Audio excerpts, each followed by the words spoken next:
Dark Souls Remastered, as the dude on the cover.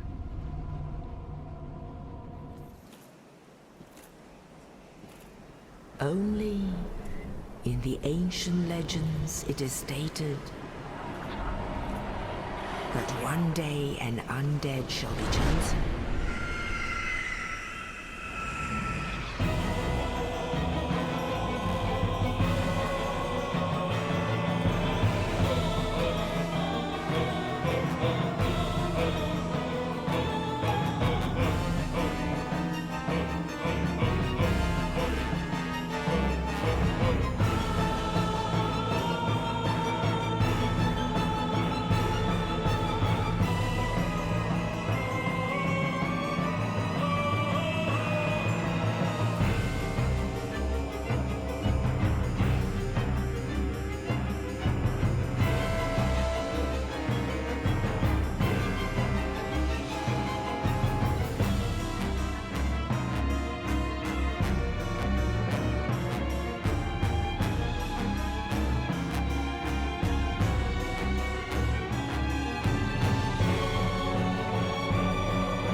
Now, this isn't one of those can you beat Dark Souls videos, because the answer is always yes. I don't think they make those videos where the answer is no.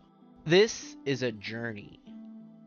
But before we begin this journey, make sure to like, comment, and subscribe so Mr. Algorithm will promote this video. We picked the Cleric class because it's got the best base stats for our weapon, and we also need to get the Elite Knight set and the Crest Shield to finally complete the dude on the cover look. We also picked the Master Key as our starting gift because we want to become the dude on the cover as fast as we can. We make our dude, and this is what he ended up looking like.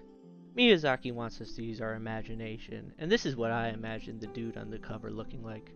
The intro cinematic for our game plays, and it tells a story that was lasted by lots of fog, and there was dragons. Wow, look at that one. But then there was fire. And it also tells about all the other Lord Souls that were found. Nito, the Witch of Izalith, and her Daughters of Chaos. She sure did have a lot of them. And we can't forget Gwyn, the Lord of Sunlight. Can't forget him. But what about that other guy? What was his name? Something Pygmy? I can't quite remember. Anyway, doesn't matter. Things are pretty bad. Everyone's got this cursed dark sign, and it's making everyone pretty much unkillable and undead. It's actually a horror game, if you think about it. Whew, scary.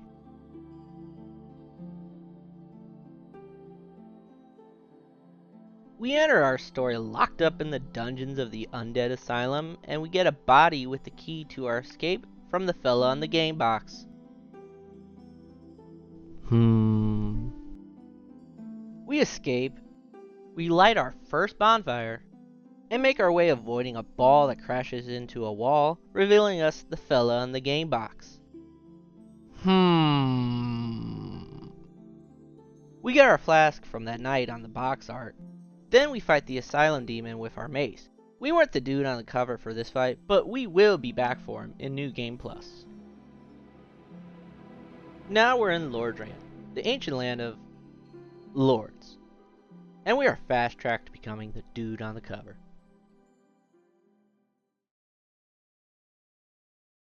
Now that we're in Firelink Shrine, we get a bunch of items laying around and then get the best gesture in the game. And then hop on down to the elevator to New Londo to pick up some more souls, and exit to the Valley of the Drakes for more souls and our weapon. The Astora Straight Sword. Its acronym lives up to the name, but we should be calling it the DEI sword, because Miyazaki needed a straight sword that does split damage, and this poor sword got the job. If only it was better at its job, you will see. Now, since we used the Master Key for the sword, we should use it for its full advantage, and head on down to Blighttown, and then the Great Hollow for the amazing secrets in there. Janky crystal lizards. We pop a bunch of souls and level our stats to the minimum so that we can finally use our weapon. And then we go hunting for crystal lizards so that we can upgrade our sword and our shield later. Now, I really just want to know one thing. What was the point of all these lizards being in the Great Hollow like this? Like, what's going on? We really have to know. Like, was the point for us to come back multiple times to the Great Hollow to get these lizards? Did the developers require us to metagame and just quit, reload every time to get all these lizards? So many of the time, the lizards don't even spawn. And so many of the time, the lizards run away before you even get a chance to attack it or even see it. So I really am wanting to know. This is one of the greatest mysteries I've always had about Dark Souls. Why are there so many lizards here, and why are they placed like the way they are? Does this just require you to basically look online and a guide to figure out all of them? Were you supposed to, like, not get them all? Why? We get enough lizards for a +5, all within 30 minutes of arriving in Lordran, the ancient land of lords. We make our way out of the Great Hollow, and then make our way out of Blighttown. Thank goodness. And then we head on back to New Londo Ruins. We head over to the blacksmith in a cell because he's so obviously a parent, and we get a +5, a Stora Straightsword. Yippee! Now we just need the other items to truly become the dude on the cover. We then take care of Havel the old-fashioned way. The hardest boss of any Souls game. Gravity. Thanks for the ring, though. We head on over to Darkroot Garden and then grab ourselves the Elite Knight set. It's shiny. Now, I decided to put on the Elite Knight set while inside Lower Undead Burg, but as you can see, it didn't help much against the Torch Hollows. Oh my god. We then head over to Lautrec, and then we have to go grab our Ring of Favor and Protection. And how do we get it? Well, the only way I know how. You know how I had to do it to them. Psh, nothing personnel, kid. Having to grab all the items like the sword and the Elite Knight set has me wondering. Why didn't we just loot it all from the person on the picture? I'm just saying, if I had to fight a giant demon inside a prison. That was a segue to the fact that we are going back to the prison to get the last piece of the puzzle to truly becoming the dude on the cover. Pretty easily, I must say. All we had to do was take down the Hollow from Dark Souls Remastered. The Crest Shield. It's actually a pretty solid shield. Really high magic defense that will help us out on a few bosses. We get the Peculiar Doll back in our starting sale, back when we weren't the dude on the cover. And the first boss up is the Stray Demon.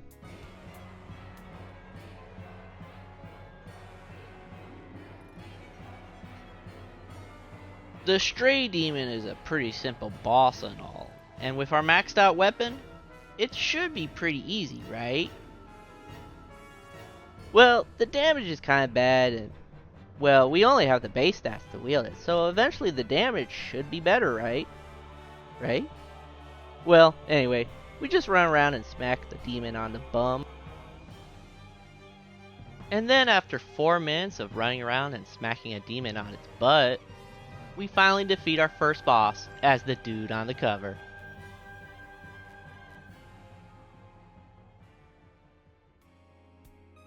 We then head back to Lordran, the ancient land of lords.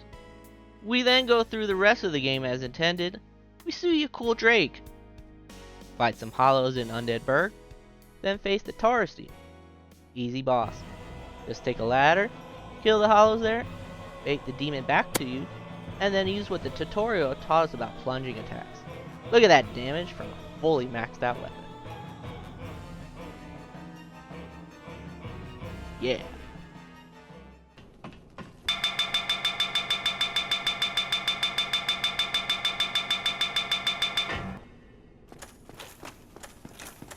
Now next up is everyone's favorite boss, the Capra Demon. Now thankfully I have some poise, so I can just run up to these stairs and tank these dog hits with no problem. R1, R1, R1, R1, R1. Yep.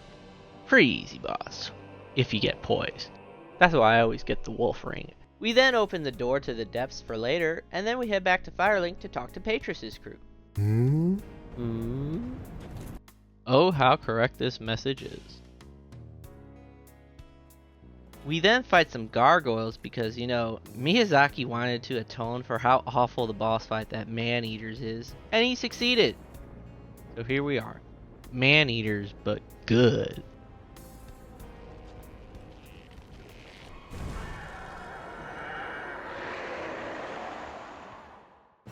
Now, the gargoyles are actually a very enjoyable fight. Unlike the Man-Eaters from Demon Souls, they don't have the most jankiest AI imaginable, and it's a pretty cool spectacle. You fight one gargoyle, and then bam, there comes the second one. Uh-oh. Good thing I got my crest shield. And I'm sure with any fully upgraded weapon, the bell gargoyles are a joke. Easy peasy lemon squeezy.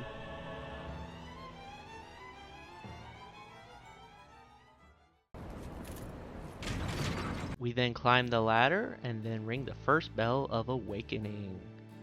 We then get one of the coolest gestures in any Souls game, and use the souls from the gargoyles to max out our crest shield to +5.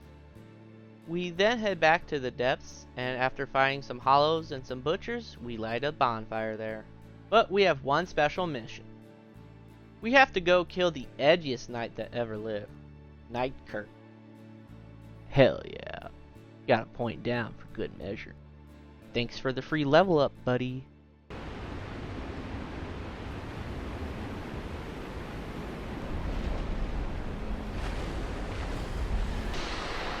Why do you think they call it Gaping Dragon anyway? So now we have Gaping Dragon. And first things first, you know we had to do it to them. We had to cut off the tail. What do y'all think about tail weapons? Was that a thing that they should have kept? Personally, I understand why they got rid of it. It can be pretty stressful to get it. You know what's not stressful? This boss fight.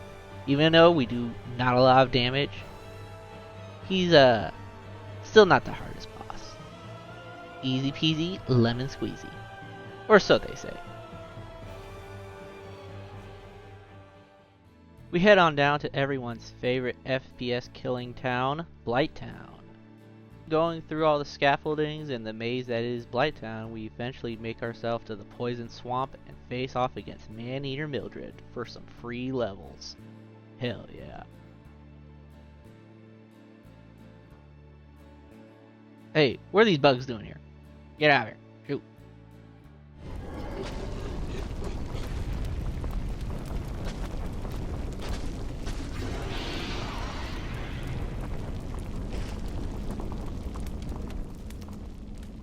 Whoa, can't show this on a Christian YouTube video. Quelaag is a pretty interesting fight. I wonder if they intentionally made it so that you can just completely dodge her attacks from staying right underneath her. Y'all think that was intentional? Or maybe it was a mistake? Because in future FromSoft games, they often put hitboxes right at the hilt of the sword so you can't dodge them like this. You smack her on the leg. After hitting the legs, you stay right underneath her sword to dodge her attack, then run away when she's about to explode. I'm gonna blow up! And then bam, another boss falls to the dude on the cup.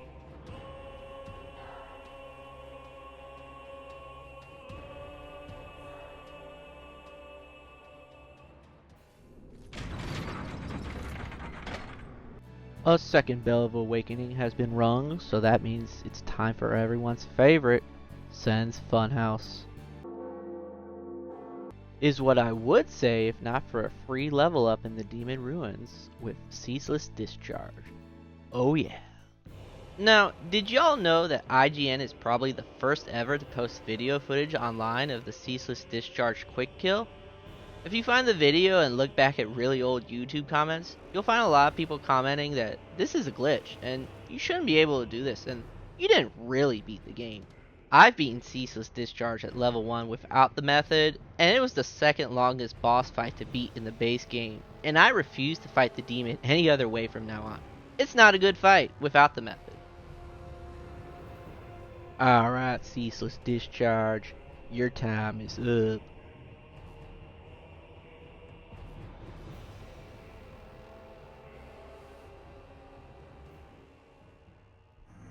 I get another free Firekeeper soul because demons' lives don't matter. Why, you See you. monster! And after getting one free Firekeeper soul, we then make the long trek to the other free Firekeeper soul in Blighttown. We just have to go up this rickety elevator, dodge a bunch of people trying to vax us, and do a plunge attack for the soul. Oh yeah, all that pain and suffering was worth it. Okay, fire. Okay, let's go. We get our Estus to +4 and then make our way over to Sen's Funhouse.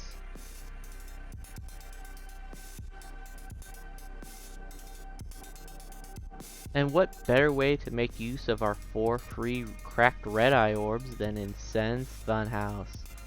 I invade a world of 2 honest co-opers. I mean gankers. Look at them ganking. They're pointing down at me. Oh, that just makes my blood boil. Makes my gears turn. I beckon to them and then I fight those filthy gankers. Take this. Take that. Take that. Yeah. Get owned. That's right. Because I'm a gamer with a capital G. That's right. Now let's get this other ganker. Now come here, host. I'm gonna go get you. Take this. Take that. Oh, he's trying to summon again? Oh, hell no. We need to stop this ganker right now. Come here. Get back here, buddy. That's right. Gankers pay the price. Gankers pay the price. After owning a bunch of gankers, I then make it to the top of Sen's Funhouse and light the bonfire there. Oh wait, what's happening? I'm invading again? Oh, here I go killing again. He's trying to get through, but he rolled right into the wall and right into my backstab. Yep, it's over for this clown. See ya. Nothing personnel, kid. Oh, I got indicted. They're trying to put charges on the dude on the cover. We then defeat the giant right before Iron Golem to make the boss fight easier for us. Iron Golem is a really cool fight and a really cool spectacle as well. The fight requires you to run between its legs and dodge the broken grab hitbox. Can FromSoft ever make a good grab hitbox to save their lives? The damage from our weapon's not very good, so unfortunately this boss fight's gonna take a while. We're just gonna have to keep attacking the legs and hope that he falls down. I don't think he's going to though. Well, let's just keep smacking those legs and eventually the Iron Golem goes down. Now for some reason Gwyn thought it was a good idea for a giant golem with really weak legs to defend the entrance to Anor Londo. Maybe not the best idea. Well, the fight's over now, and now it's time for Anor Londo.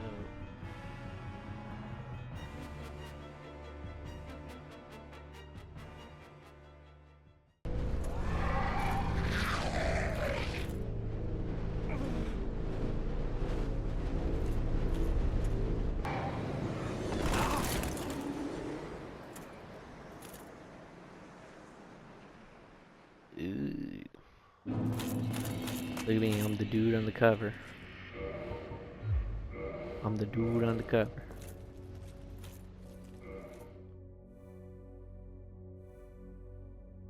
Anor Fundo. We run right past the reused boss, walk over some super narrow beams and fight some painted guardians, and then come across Miyazaki's personal touch, the Silver Knight Archers. Damn, they got me this time. But hey, I got something for you. Parry, repose. Parry, repose. We light the bonfire, and hey, since Solaire's here, I figure why not let's do some co-op. I'm not part of the Sunlight Covenant or anything, but hey, I'm down. Let's go fight the boss. And just to have sort of a preview for what's in store, we can see the damage I'm doing. And well, you know, it's a number. You know, this is just because there's co-op summons, right? Right? Yeah, that's totally it, right? We then beat the boss, and then we say goodbye. Who knows? Maybe Sir Chimpers never needed our help at all. Or maybe he did, and he still hasn't finished the game. Who knows?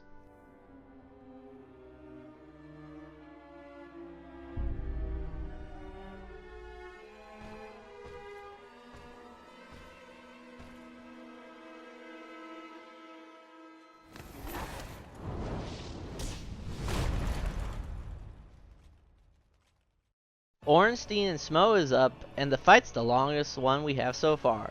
And I'm a big enjoyer of this fight. Sure, Ornstein has some insane gap closing thrust attacks, but that's not that bad. Smo isn't too bad. Just position yourself so he charges into the pillar and focus on Ornstein. This duo boss is the epitome of unlocked combat. You need to focus on Ornstein while keeping your eye in the back for Smo. Patience is key. Take your time to strike.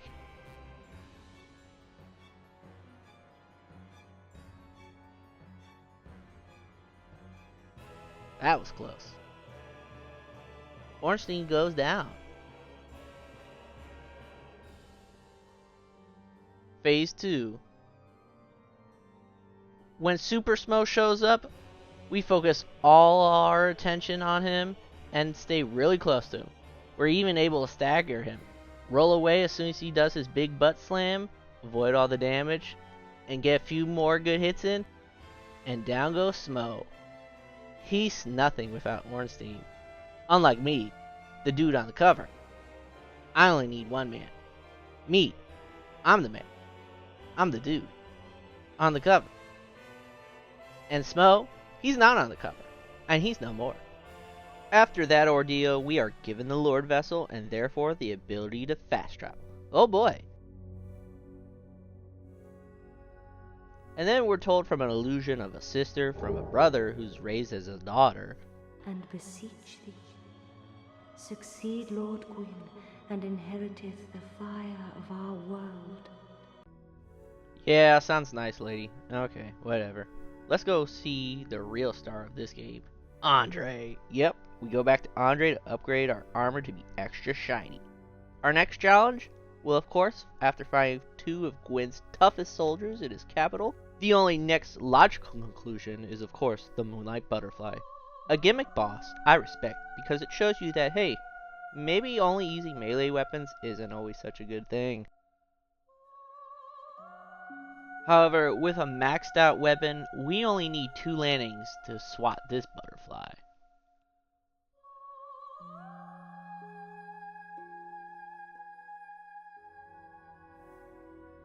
After taking down the butterfly in the sky, we move on to another member of the animal kingdom with Reseathe.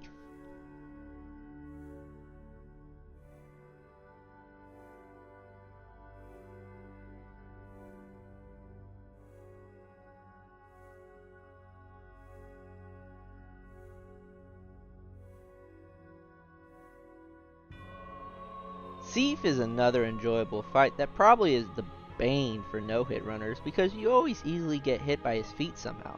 Why? What is that? Ugh. Well, another boss of positioning. The position? Under his hind legs and don't stop for nothing. Roll his sword attacks, strike the legs.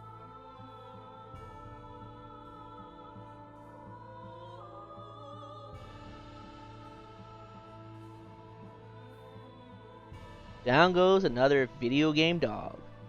The Last of Us Part 2 has trained me well.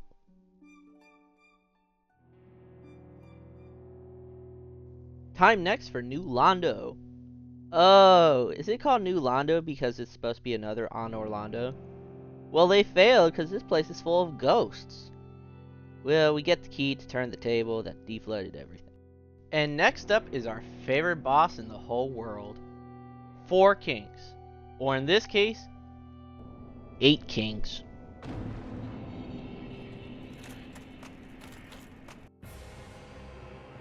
Fighting the 4 kings is a battle of attrition. Truly, this boss fight is one to remember. And with our weapon, it's actually really not good. You know, this boss is a boss about how much damage you can do, how quickly. And the damage isn't very quick. Oh no.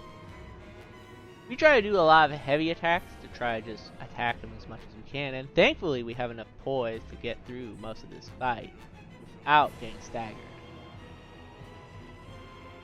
Now, I don't know about y'all, but when I fought this boss, I actually did not know as much as I could have. Like, for example, when it's got the grab attack, you're actually supposed to just run right behind it to dodge it. I always get hit by it a lot, but now I know.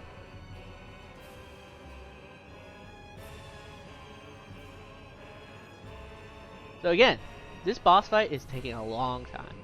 We have the Crest Shield that's going to block most of the magic damage from any of its laser beams, but you don't want to get hit in the first place, or even have them use the laser beams in the first place.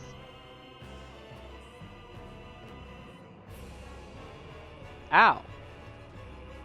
So here we go, we're keep fighting, we're dodging, we're fighting the 8 kings. Oh my gosh, why are they called 4 kings when there's 8 of them? Well, suffice to say, it's finally over, and this boss fight is over. Whew. Oh my god.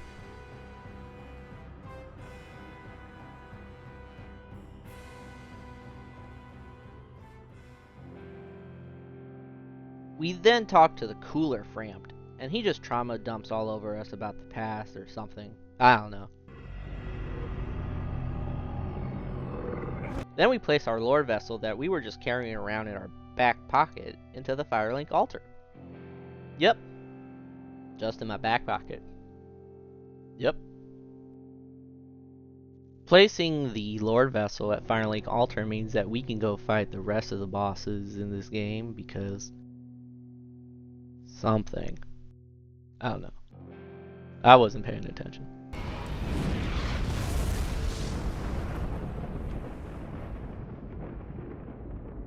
We get the Red Eye Orb because it's my favorite consumable, and then we own Kirk again for another free level. Maybe next time, Kirk. Don't hold your breath, though.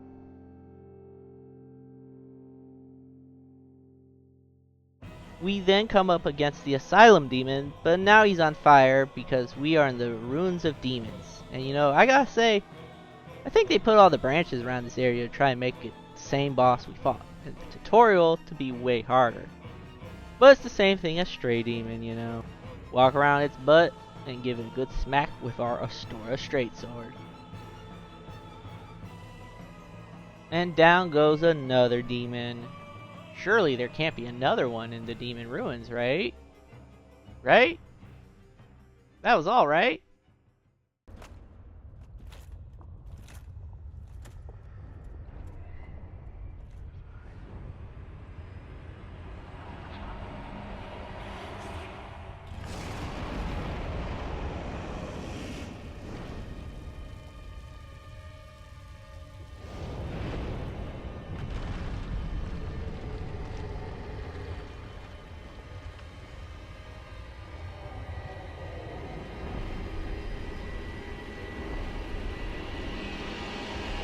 Next up is the boss from Elden Ring Night Rain.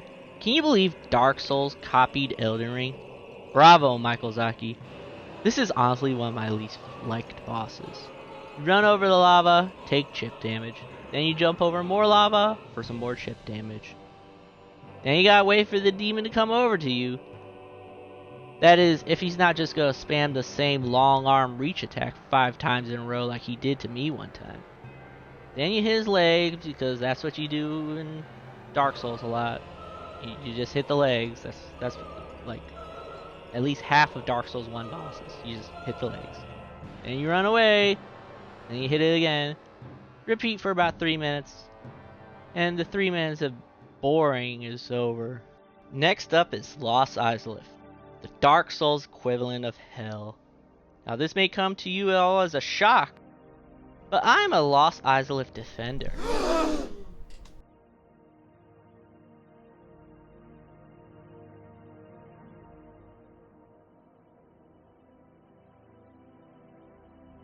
This place is supposed to be horrible. Of course it has lava everywhere, demons everywhere, chaos eaters everywhere, and is overall a miserable experience.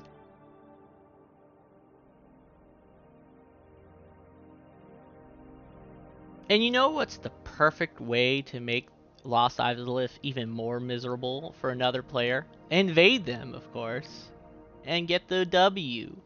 Oh yes. See ya, buddy. Ah, they put charges on the dude on the cover. Why? I didn't do nothing wrong. Anyway, I do feel like one thing that's pretty video gamey is the fact that you have to wear the charred orange ring everywhere, and you still take damage from it, and it does that little sound effect. It's a bit silly. But hey, you know, we're gonna make everyone's lowest point in their Dark Souls playthrough even lower. Let me run and chasing this guy. He's running away, running scared, and look at that. I actually backstab and kill him right around the same location he died the first time I invaded him. It's like poetry. It rhymes.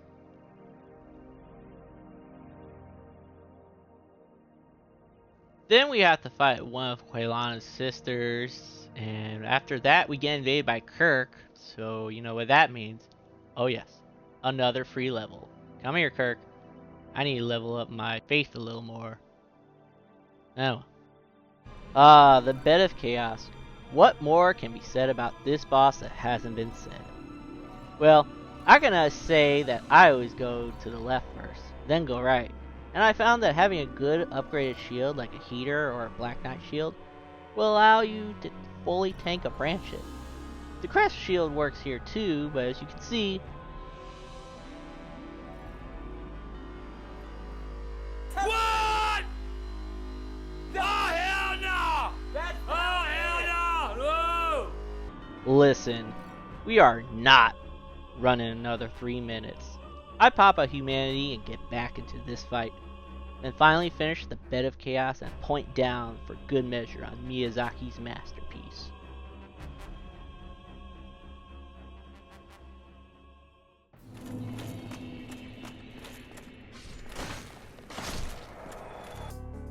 And finally, after much wait, we finally get to enter the catacombs and test out this weapon.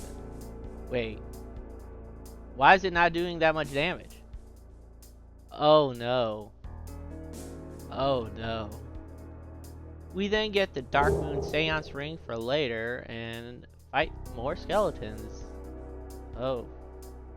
Oh no. Oh no.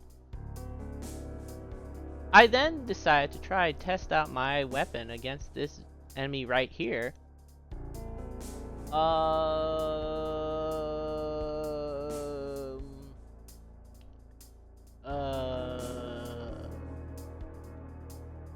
Yeah. Alright, make your bets. Place your bets. Which mask is it gonna be? You got about 20 seconds. What's it gonna be? Father? Child? Mother? Doesn't matter, we're not gonna use it as the dude on the cover, but you know, place your bets. Come on, which one's it gonna be? 1 out of 3 chance. Time's winding down. It's Pinwheel after all. This is, you know, this ain't no Seath the Scaleless. Come on, it's Pinwheel. You got about 3 seconds left. Which one's it gonna be? Which one? Oh, oh. If you chose Mask of Mother, you win. Then we talk to Patches. Yeah. And after talking to Patches, I accidentally completely missed the cutscene by falling in. Oops. We then take down the hollowed version of Vince. Wait, what's their name? Hold on. Let me check this out.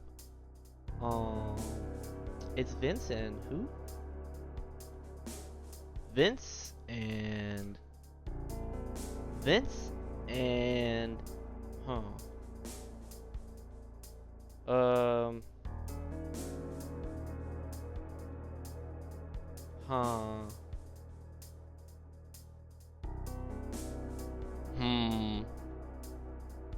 Oh, hold on. I'm getting invaded by Leroy. Now, where was I? Vince and, what was his name?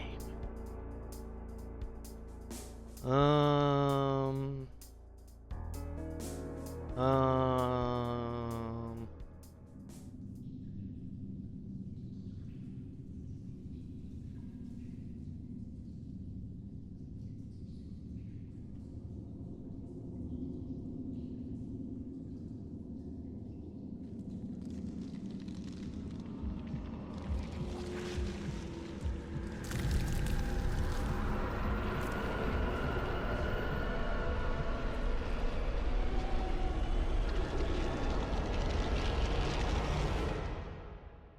like the start of every Nito fight, you pop a humanity to heal up, and with a divine weapon, we actually get to kill the skeletons for good this time. Also, if you block with a straight sword, Nito's beams will completely miss you. Nito! The actual fight against Nito isn't too bad. He's another giant enemy that you just keep swinging. Unfortunately, the damage from her weapon is kind of lackluster. What are you gonna do? But again, thankfully, this is not that hard of a boss. Just avoid his giant swings and keep attacking. It takes a lot of swings, I'll tell you that. This weapon could be doing a lot more damage. I'm kind of sad. The dude on the cover should have some more kick-ass weapons, don't you think? Maybe. Just a thought. Anyway, we beat him. It's over. Sayonara, Nito. Another Lord Soul gone.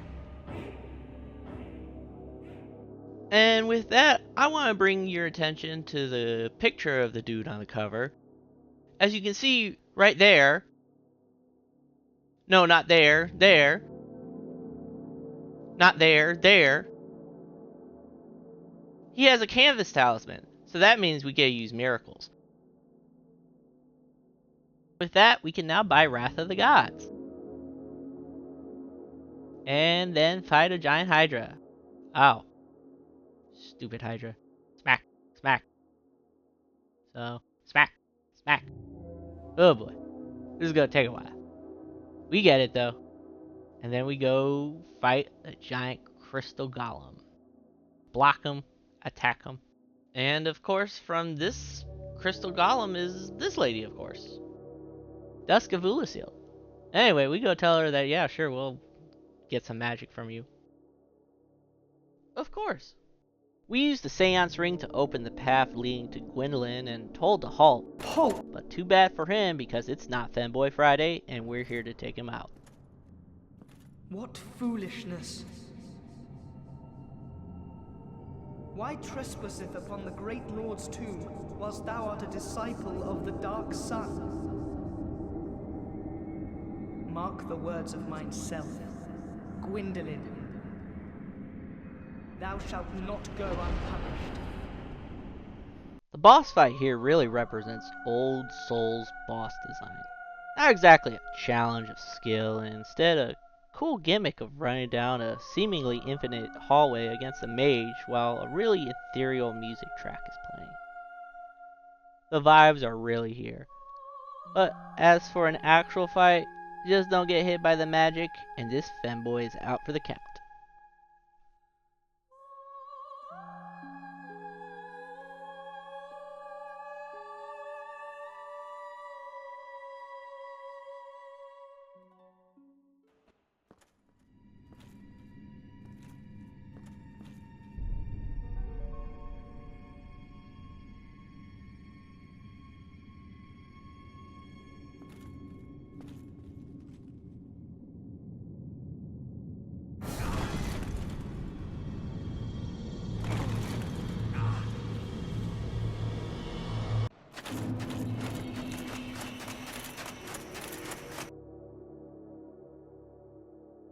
So after touching a painting and getting trapped inside a painted world, what do? Well, invade, of course. I mean, what else would I do?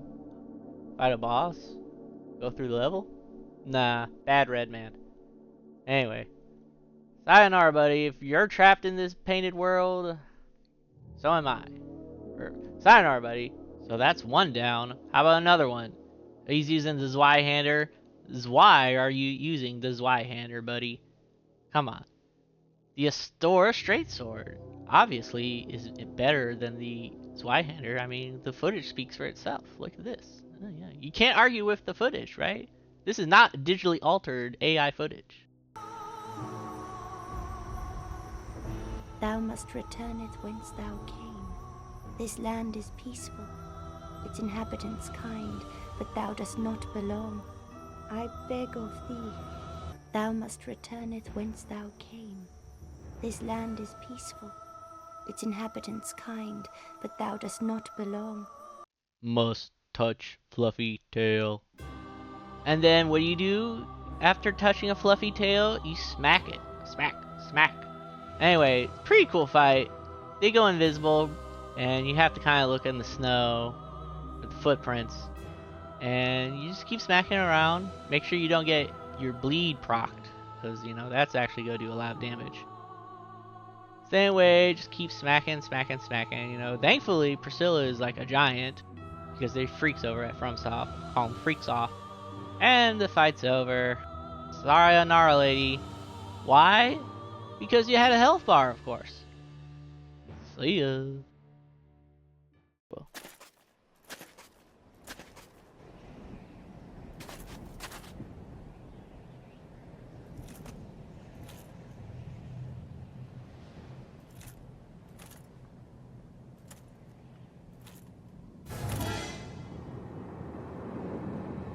Wouldn't it just be really funny if we just fell to our death?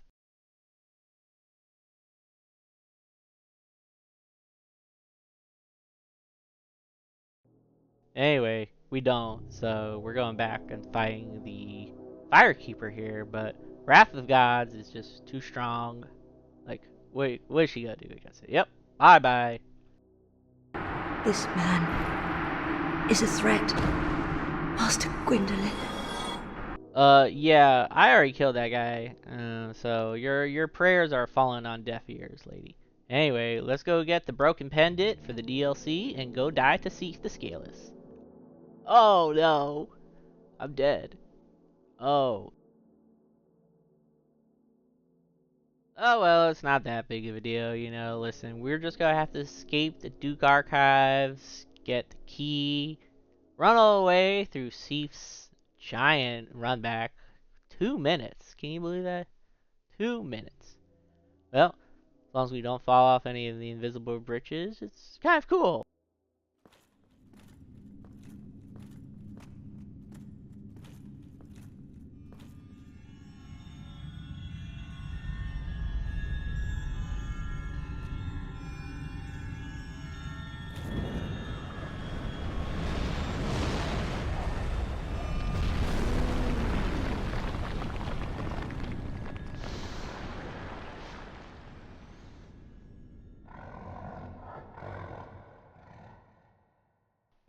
Okay, so, Seif the Scaleless. You go hit the beam that makes him mortal again, and then you attack him like 1,000 times because he's resistant to magic. And the Astora Straightsword has split damage with magic damage.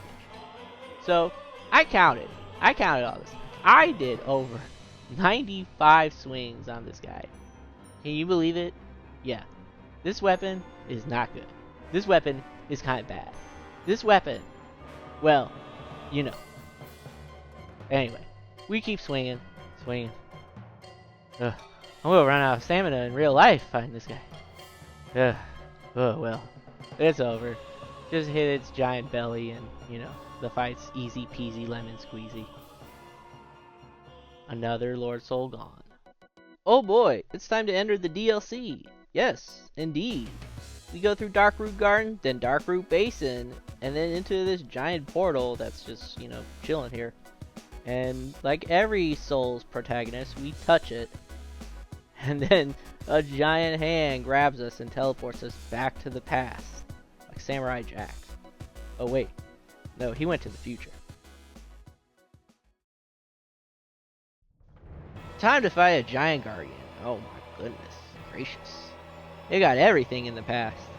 We got this Hydra, and, you know, it's kind of scary. Pretty cool design, though. Anyway, can you believe this is the first boss I actually died to this entire playthrough?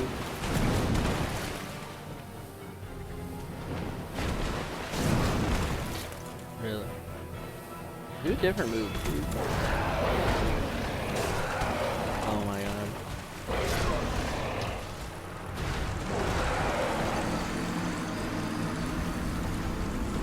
Yeah, the Sanctuary Guardian's pretty challenging. He has a lot of cool attacks. I actually like the fight a lot. He's no pushover, and he's really a demonstration of what you're about to get into in Dark Souls DLC.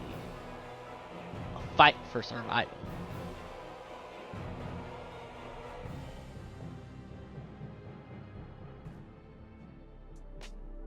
We then enter Darkroot Garden, but it's the past, and it's called Royal Wood.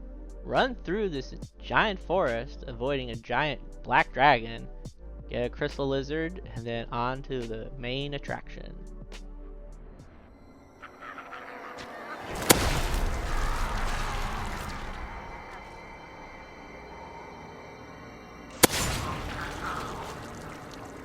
Artorias.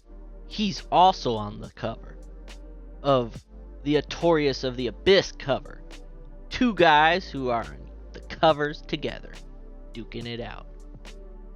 You could say this is a dude on the cover battle.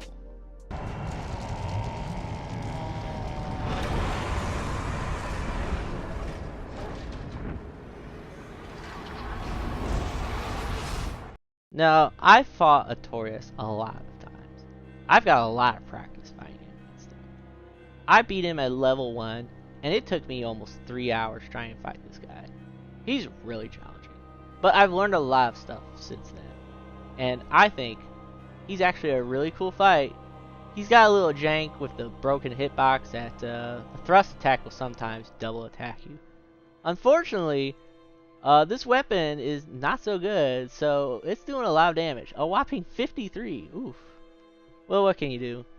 Thankfully, we have poise, so we can just poise and even block a few attacks. Now, he actually gets the charge up against me, so you know what? Listen, if he's going to power up, I'm a power up too with Green Blossom. He gets me for my foolishness, and we're fighting it out more. I take a lot of hits this fight, unfortunately. This fight just takes on forever and ever. And he's trying his best Lion's Claw Ash of War, but I get him eventually. It just takes like 5 minutes. Oh, Pocket Sand. He's not gonna get me. I hit him. I smack him. I get him. Get Artorias. Just avoid his attacks. Poise through it all. Pop a few humanities. And sayonara, dude on the cover. There can only be one dude on the cover. And after we beat Artorias, Mr. Proto Bloodborne invades us. His kicks do a lot of damage, but our sword is stronger, can you believe it? And he actually doesn't give me many souls. Then we use the Lloyd's Talisman against the Mimic here for the Crest Key, and then we go talk to Hawkeye. And Hawkeye's like, hey, listen dude on the cover, you wanna go fight a dragon? Okay, sure, no biggie. Let me just use my giant bow to ground him so you can fight him in a really cool arena and get absolutely nothing of use. Wait, what? I then get invaded because this is Ulysseal Township, and believe you me, buddy, you're gonna get invaded if you go here human.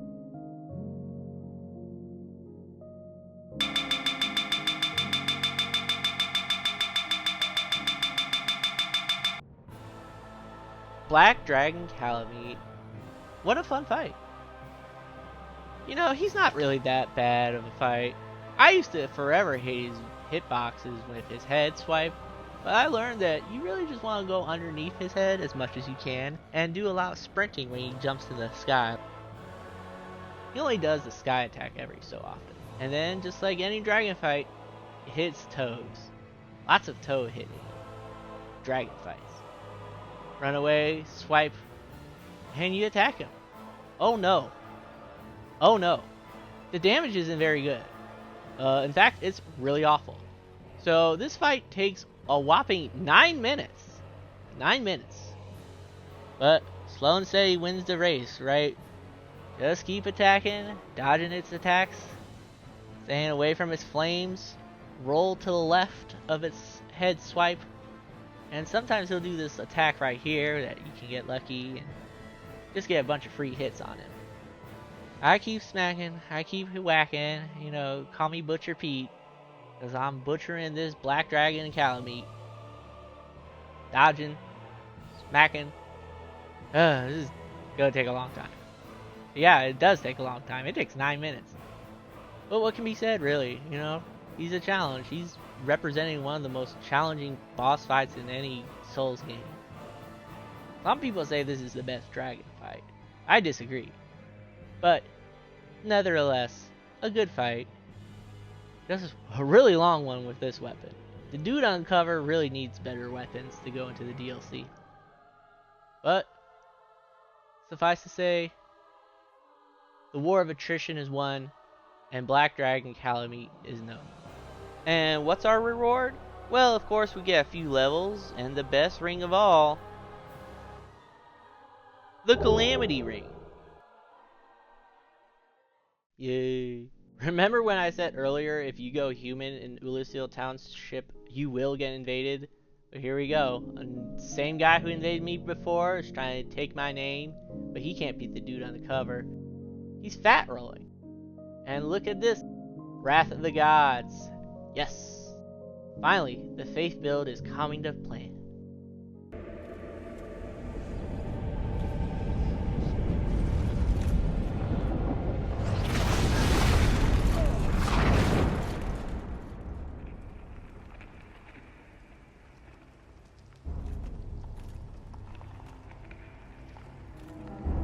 Uh-oh. It's madness.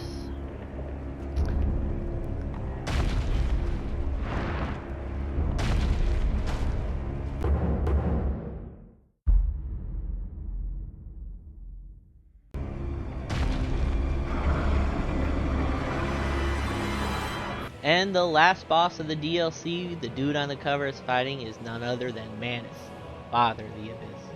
He is without a doubt my favorite boss fight in this entire game. He represents everything that's great about Dark Souls 1 bosses. He's a big enemy hulking over you that you need to position yourself.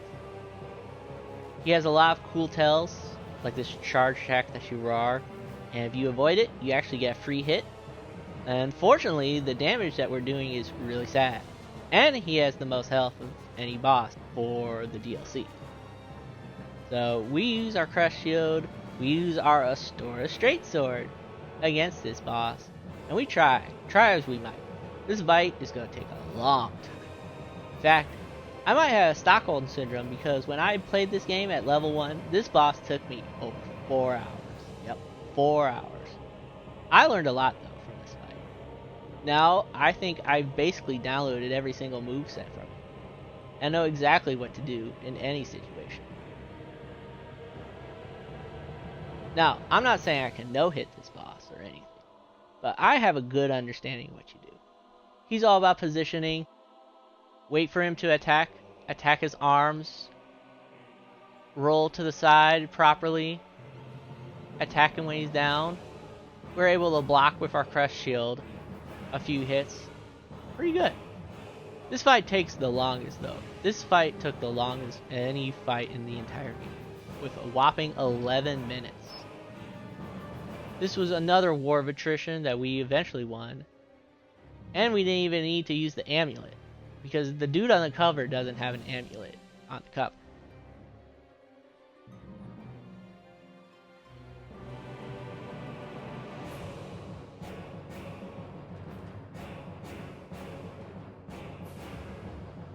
Another boss down, and you know what that means.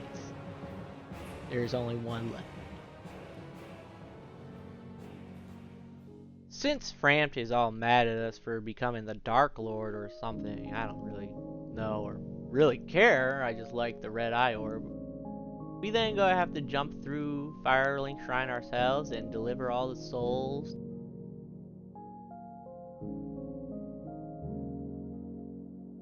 And after delivering all the souls to the Lord Vessel, we get to finally fight the final boss of the game and reach the conclusion of our story as the dude on the cover.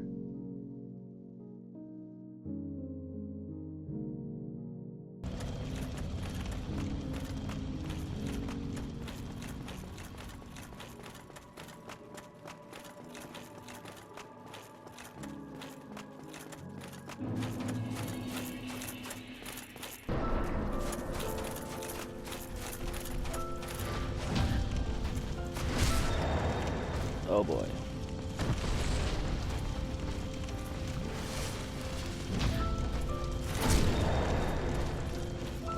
They'll be here for a while.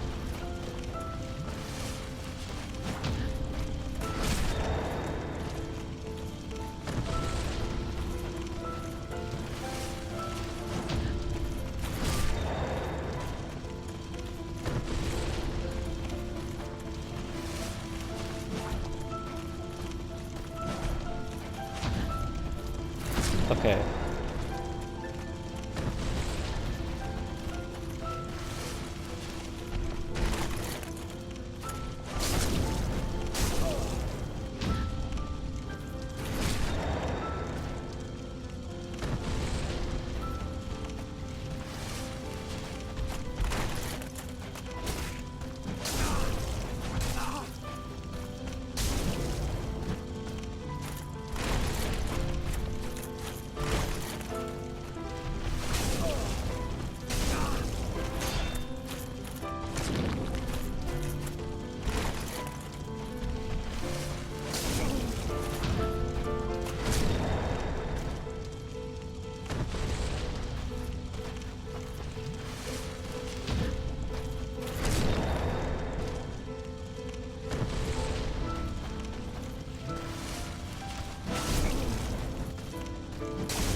They're like, no, we can't get him.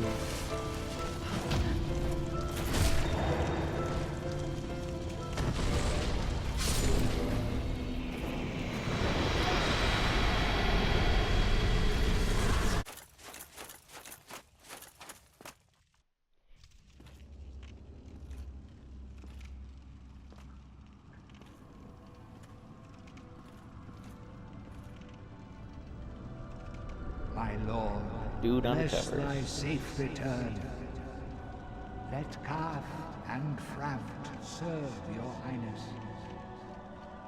We are here to serve your highness.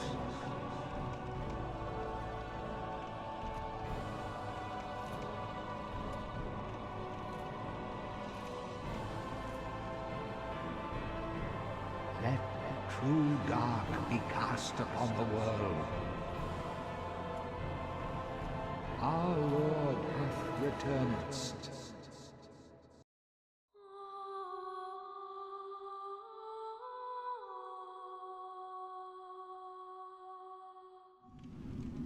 This is your fate.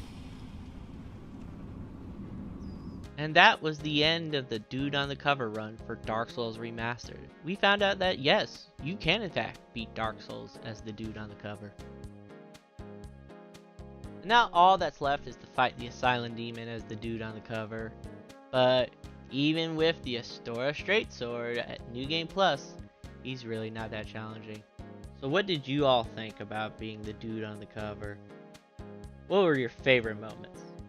I'm going to post on the screen right now how long each boss fight took from the moment the health bar showed up to the final hit. Overall, being the Dude on the Cover means you get a really cool piece of armor and a really cool shield. Unfortunately, it also means you get a really awful weapon that makes certain bosses take over 10 minutes to fight. Oh well, on to the next one, right? Because Dark Souls isn't a game, it's a lifestyle. Right, Dude on the Cover? Okay. Oh yeah, his name was Nico.